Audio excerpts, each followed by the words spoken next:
हाय दोस्तों, कैसे आप लोग। मैं उम्मीद करता हूं आप लोग ठीक होंगे। सऊदी अरब से काफ़ी सारे खबरें निकल के आ रही है दोस्तों। पहली खबर है कि इंजीनियरिंग क्षेत्र में या सुपरवाइज़र या फोरमैन, इस क्षेत्र में सऊदीजेशन की तादाद बढ़ती जा रही है। और जो यहाँ के लोकल लोग हैं जो डिप्लोमा करके आ रहे हैं, डिप्लोमा होल्डर सब इंजीनियरिंग क्षेत्र में आ रहे हैं, चाहे वो कोई भी इंजीनियर, चाहे वो मैकेनिकल हो या सिविल डिपार्टमेंट का हो, किसी भी डिपार्टमेंट का हो, हर क्षेत्र में वो लोग अपना इंजीनियर को रख रहा है जो लोकल सऊदी लोग हैं। ठीक है, उसमें कहा गया है कि जो लेडीज़ है वो ज़्यादा तादाद में है, जैसे 10-20 हज़ार खास करके लेडीज़ इंजीनियरिंग कर रही है और वो लोग आ रहे हैं। पहले ऐसा था कि विदेश से लोग आते थे, इंडिया, पाकिस्तान, फिलीपीन, यहाँ के लोग आते थे और सऊदी अरब में इंजीनियर के तौर पे काम करते थे। सबसे ज़्यादा हालांकि मसरी आते थे। एजुकेशन में अरब देशों में देखा जाए तो सबसे बेहतर अगर कोई है तो मिस्री है। मिस्री एजुकेशन में आगे है अरब देशों में। ठीक है, तो वहाँ से ज़्यादातर आते थे।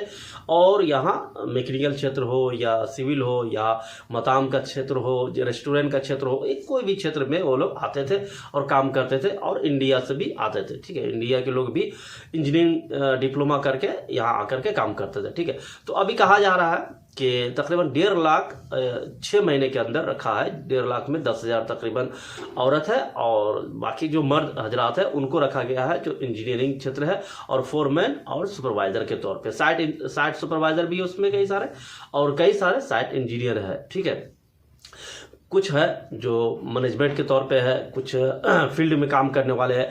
तो इस तरह से जो विदेश के जो इंजीनियर है उनकी तादाद घट रही है और जो सऊदी के इंजीनियर है उनकी तादाद बढ़ रही है। और ये बढ़ता ही जाएगा क्योंकि सऊदी जैसन है तो ये 2030, 2050, 2070, 2100 इस तरह से इनका विज़न है। तो विज़न के तौर पे अपना काम कर रहा है। ठीक है, इसमें फ़ायदा सऊदी का अच्छा है। ठीक है, और होना भी चाहिए क्योंकि हर लोकल आदमी के रखने से उनको फ़ायदा होगा। लेकिन कम्युनिकेशन जो होती है ना, जो वर्कर की और इंजीनियर की या फोरमैन की कम्युनिकेशन, ये बहुत ज़रूरी है। अगर वहीं पे वर्कर भी अगर सऊदी का होगा तो कम्युनिकेशन में उसको अच्छा बेनिफिट मिलता है काम करने में, काम करवाने में। लेकिन जब किसी एक दूसरे भाषा के इंजीनियर हो या फोरमैन हो और दूसरे भाषा के वर्कर हो, काम करने में थोड़ा डिसबैलेंस होता रहता है। ठीक है, तो बेहतर होता है कि अगर इंडिया का ही हो वह इंजीनियर भी, तो काम करने में अच्छा कंफर्ट महसूस होता है लोगों को और अच्छा काम भी निकलता है। आते हैं दूसरे खबर पे दोस्तों कि सऊदी अरब के अंदर अगर आप आ रहे हैं तो मुसाफिर के लिए सऊदी के जो अथॉरिटी है उन्होंने अच्छा सहूलत कर दिया है और बहुत बेहतर है। ये सहूलत मुझे लगता है हर देश में होनी चाहिए। ई गेट का सर्विस, ई गेट एयरपोर्ट जद्दा में ई गेट का सर्विस बनाया गया। अभी फिलहाल 70 गेट बनाया गया है, जिसमें से कहा जा रहा है कि डेली का 1.5 लाख आदमी पास कर सकता है एक गेट से। और उसमें सिस्टम ये है दोस्तों कि पहले कैसा था कि हम जाते थे तो भीड़ भाड़ काफ़ी हो जाता था। अगर 3-4 फ्लाइट एक बार उतर गया ना तो वहाँ पे भीड़ बहुत हो जाती थी और उसके वजह से लोग परेशान होते थे। कम से कम 1.5 घंटा 2 घंटा खड़ा रह करके वन बाय वन आगे करके जाता था लोग। और फिर फिंगर दो, पासपोर्ट दो, फिर उसका फेस का फोटो लेता था। खैर ये सब अब भी है, लेकिन ई गेट के जरिए आप पासपोर्ट को टच कीजिएगा। पासपोर्ट जिस तरह आप अगर दिल्ली के हैं तो दिल्ली वाले को पता है कि मेट्रो में जैसे टिकट को टच करता है गेट खुलता है जाता, उसी तरह है। ई गेट का मतलब है आप पासपोर्ट का जो आपका बारकोड है वो सर्च करेगा, जो आपका डेटा है एनालाइज करेगा वो मशीन, और फिर वो गेट ओपन होगा। ओपन होने से पहले आपका एक फ़ोटो भी लेगा। आप सीधा खड़ा होइएगा तो जिस तरह से नॉर्मली लेता है, नॉर्मल जैसे फिजिकली जो होता था इमिग्रेशन वो लेता, उसी तरह वो फ़ोटो लेगा। फिर आप जैसे आपका फ़ोटो डन हो जाएगा आप फिर पास कीजिएगा बाहर। इस तरह से किया गया और बहुत आसान है।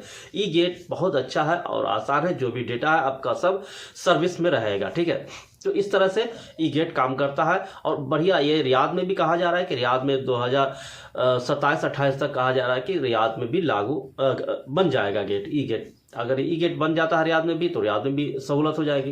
वैसे जद्दा में तो बन ही गया 70 गेट, तो वहाँ मुसाफिर के लिए अच्छा सुविधा कर दिया है।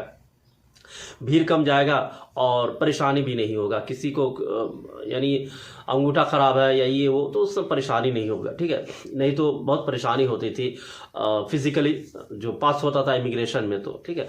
तो ये अच्छी चीज़ है, गेट बन गया है, ई गेट अच्छी चीज़ है। तीसरी खबर है दोस्तों, सऊदी अरब का आपको पता ही है कि रमज़ान की वजह से टाइम टेबल चेंज हो रहा है, तो बहुत सारे ड्यूटी का टाइम टेबल चेंज हुआ है, तो बैंक का भी टाइम टेबल चेंज हो गया दोस्तों। अगर किसी को बैंक का काम हो तो बैंक सुबह 10 बजे से लेकर शाम 5 बजे तक खुला रहेगा, ठीक है। उसके बीच उसमें भी अफ्तारी से पहले 4 बजे तक खुला रहेगा। 4 बजे तक का टाइम दिया है, सुबह 10 से शाम 4 बजे तक, ठीक है। 5-5:30 बजे तक खुला रहेगा, लेकिन जो लेन देन का मसला है, जो बाकी का काम है, वो नहीं होगा 1.5 घंटा। 4 बजे तक ही आप पैसा भेज सकते हैं या निकाल सकते हैं कैश, ठीक है। वैसे तो ATM से भी निकाल सकते हैं, लेकिन अगर कुछ काम है तो 4 बजे तक आपके लिए वो वेट करेगा। बाकी बैंक 5:30 बजे तक खुलता है, ठीक है।